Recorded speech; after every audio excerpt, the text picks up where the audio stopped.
Hello everyone, hope you're doing well. Today we have some more beginners packs for different nations in War Thunder, and after the German and the Soviet ones being released, it's now time to have a look at the British and the Japanese ones, which have graced us. And overall, when we look at the packs, I think I'm much more disappointed in these two compared to the first two for a variety of different reasons, and we'll go into them in this video. First of all, we're going to be talking about the vehicles that are in the packs, the general prices, and how they compare to their other counterparts which were released earlier in the month. So, let's get into it. The first one is the Brit Bonger pack, or the British Beginners pack. It is $20, so the most expensive out of the four that are available, and what you get in it is the Cromwell Mk.V RP3, and also the Avenger Mark II. You also get 120,000 Silver Lions, premium account for 7 days, and so it's exactly the same as the other pack, but as I said, $20. This compared to the German Beginners pack being $6, and the Soviet pack being $6, and the Japanese pack being $10 for some reason. But anyway, let's talk about... I'll leave the pricing later on, because I want to make a broader point to it. Instead, as I said, let's focus on the vehicles. So, I think in the British pack, this is actually a pretty nice set of vehicles. The Cromwell Mk.V RP3, it's a rank 2 vehicle. You can actually buy it for GE in the game, which is kind of interesting, but what you find from it is it has good rewards in the form of RP and SL. 390, 300%, respectively, with the premium bonus, and all you pretty much get is a Cromwell Mk.V with access to RP3s on it. So it's got the standard 75mm, it's got the 7.92 Besser, and then it has four 152mm RP3 rockets. So it has, 75mm of penetration on the rockets. It's also got access to smoke grenades, smoke shells, all of the good stuff. I really think this is a nice vehicle to get people into, the British tech tree, and the reason for that is because it offers something which is very similar to other vehicles in the tree, namely the Cromwells, and in the form of the Cromwell Mk.V, which is a very good vehicle in itself. It's got good speed, it's got a good gun, it's got good reload. The only thing it suffers with is, of course, the fact that it's its reverse isn't great, but all of the other factors on the Cromwell make it a pretty good vehicle, and it also means you can, you can actually build a lineup around this machine with stuff like the Cromwell Mark I, the Sherman II, the Cromwell 5, and since it's a rank 2, you'll also be able to use it for stuff such as daily tasks, decal achievements, and also stuff such as events. So I think the Cromwell 5, out of the list of the vehicles that we have, is the perfect one for a beginner vehicle. It actually gives you a taste of what the vehicles in the general tech tree are going to feel like, but also has a bit of spice to it in the form of the rockets, and that's exactly what you're looking for. You're looking to give people a general experience, which is similar to the one that they will get in the general tech tree, but you're also looking for an experience which will give them something which is slightly entertaining on top of the just normal tech tree stuff. So overall, this is a great vehicle for a beginner's pack. I really like it, and I'm really happy to see it be part of one. The next one, of course, is the Avenger that we talked about. This is another rank 2 vehicle for Britain, but it's in the form of an airplane. Oh, where is it? Come on. It must be somewhere. I thought I had it. Is it a rank 3? Let's have a look again. So it's the Avenger Mark II in the British tech tree. And, oh no, here it is. So it is a rank 2 vehicle, Battle Racing 3.0, so you can run it with the Cromwell. And what you'll get here, it is just kind of a fat, it's a fat, very light bomber, or dive bomber. And what is nice about it is that it has access to a torpedo, it has access to bombs, so this isn't just something which is useful in ground realistic and air realistic, it's also useful in naval, which if you are interested in, Naval actually has a really nice British lineup, especially around 3.0, 3.3, with stuff like the SGB, the Brave class, and also stuff such as the Fair Miles, which aren't as good as these two, but these two are still pretty nice. So on top of the fact that it's going to be good with your Cromwell, it's also going to be good in a naval setting. Also has access to two 12.7s and some guns on the back, a 12.7 turret, and also a 7.62 turret. It's not really going to be able to defend itself too much, but it is going to be one of those vehicles that will be dependent. It will be able to get really good Silver Lions reward, as you can see, 750% SL and 372% RP, and since it's rank 2, it's going to be able to research all of these, and all of this at 100% efficiency, so half the tech tree pretty much, which is great, for a bomber, which you can just, go into a realistic and kind of just turn your brain off and go bomb things and go shoot things and have a little bit of fun. So I think overall the two British vehicles they picked are really nice vehicles when it comes to this beginner's pack. It offers them something which is slightly different to the norm that you find in the tech trees, and also it also offers you something which is still familiar in the form of the Cromwell and the Avenger, and both of the vehicles work really well together in a ground forces setting and also apart when they need to.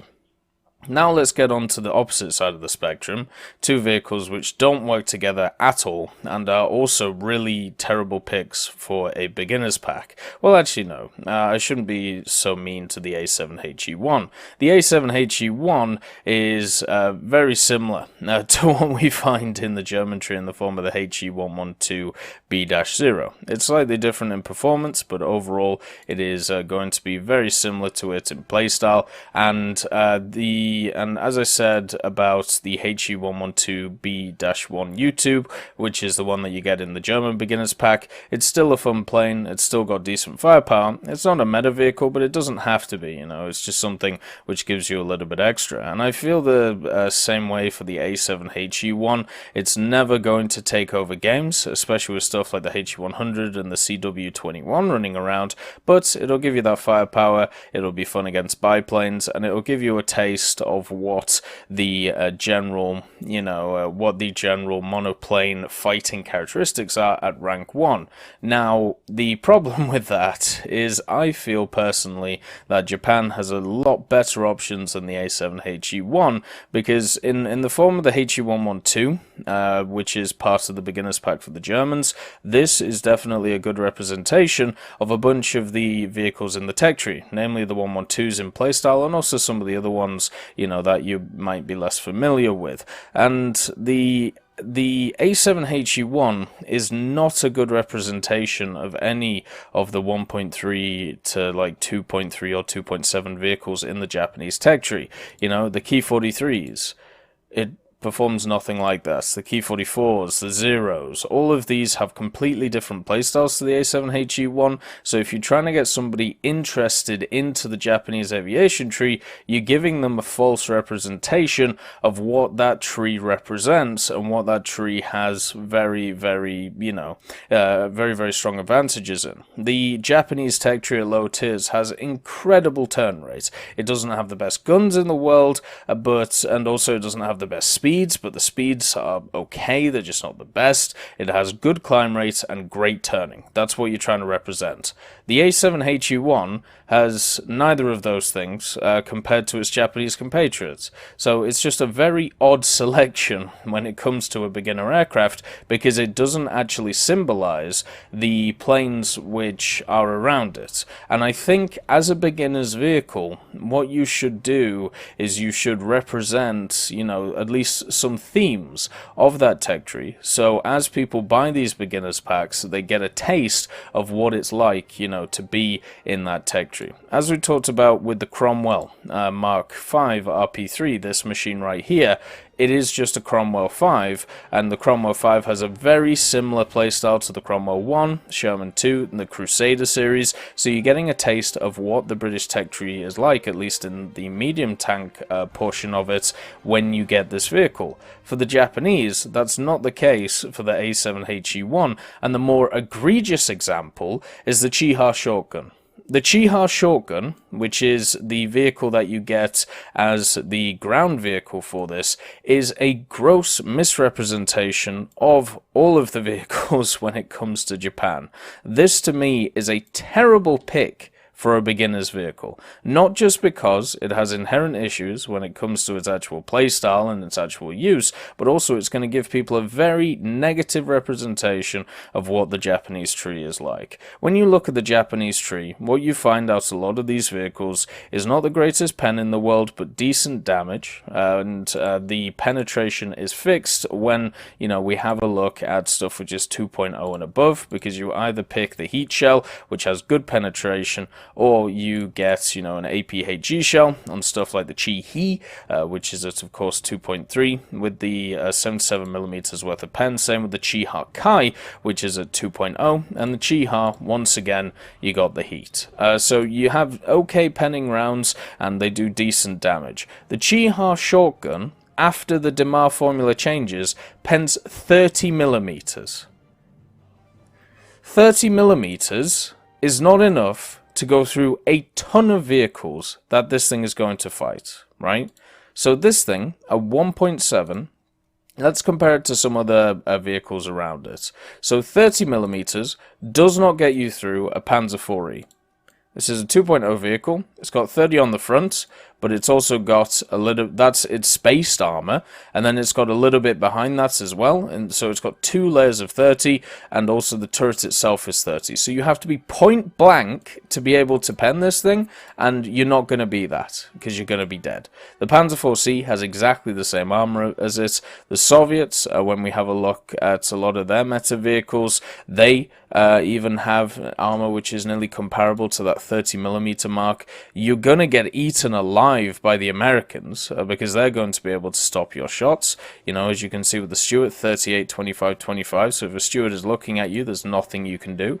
Even the Locust, there'll be a lot of times with the Locust where you won't even be able to pen that.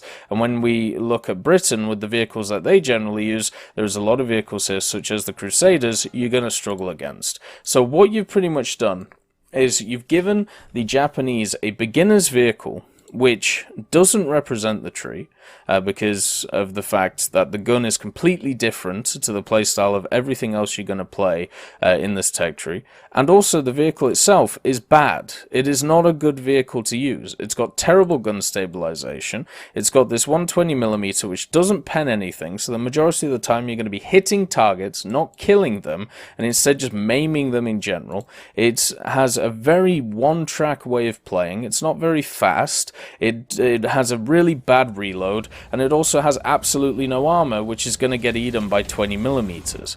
Now, if we look at everything else, right, the STKFC 141 is a good representation of what we find in the German tech tree. It has 20mm, it has a 20mm, it has It has access to some decent speed around it, and also not the best armor in the world. Great representation. Same with the Cromwell that we've talked about. The T126 is very similar to the T50 because of the fact that it was kind of made alongside of it. So therefore, you know, that's a great representation. What does this represent in the Japanese tech tree? What vehicle is this supposed to represent? The Chiha Kai? The Chiha Kai is so much better than this vehicle.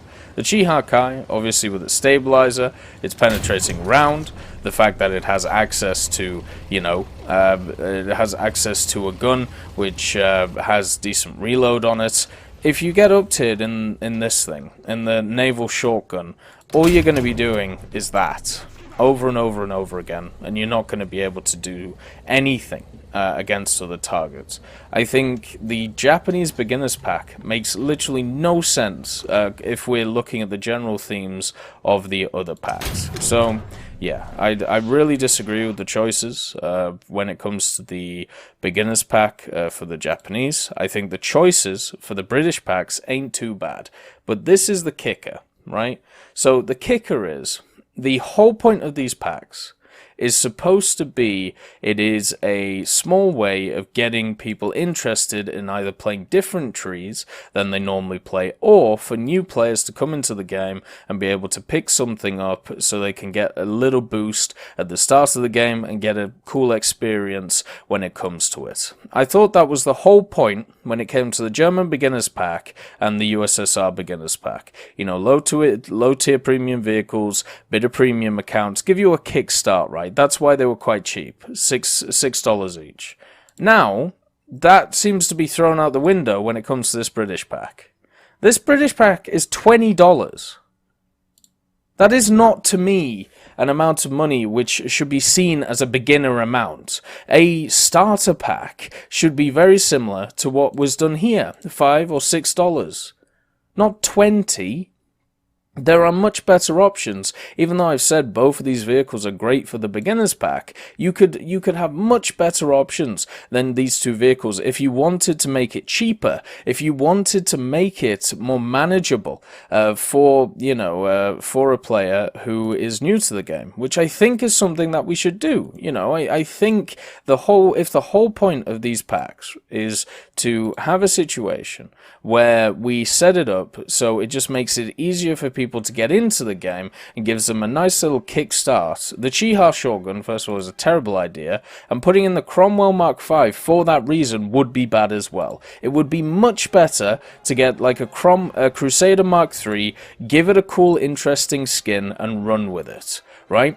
Give it something such as, you know, some kind of historical skin, make it similar to the idea of the A13 Mark I, the 3rd Royal Tank Regiment you can see here, and just give it something which is slightly different, make it a premium at the rank 1, and then what you do is you do the same thing with the other side. You put in a Hurricane into the game, Mark I late, and you give it some form of historical skin for the Polish Air Force, like we already have here.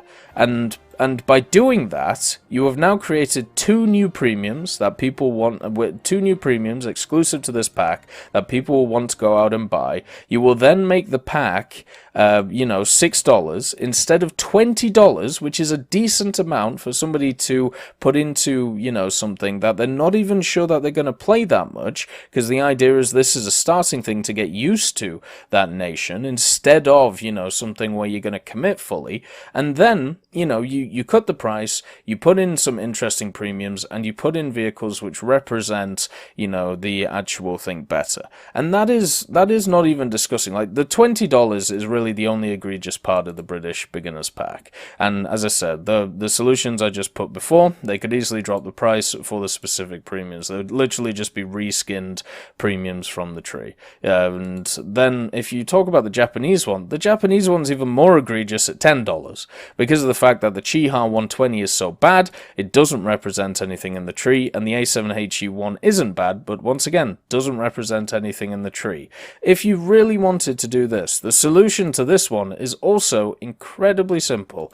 If we were just looking at it, let's just make sure that I can get this to work, because War Thunder's being silly. If you wanted to make a pack which is around about $6, which would be at a similar power level to the German and the Soviet pack, which is the ones that we see, what you would add in is some form of Key 43, which once again has some form of historical skin and therefore a premium slap on it. So you could make it rank 1 if you wanted, just drop down the Key 43 and the Key 43-2 to here. Nobody would really care, it wouldn't really matter. Nobody is using these vehicles to research a ton of the tech trees, and if you are, use the Key 44s instead. So just drop these to rank 1, put the Key 43, a premium one, and put it here. Add it to the beginners pack instead of the A7HE1, because it's a better representation of the actual playstyle of the Japanese vehicles. When it comes to the army tab,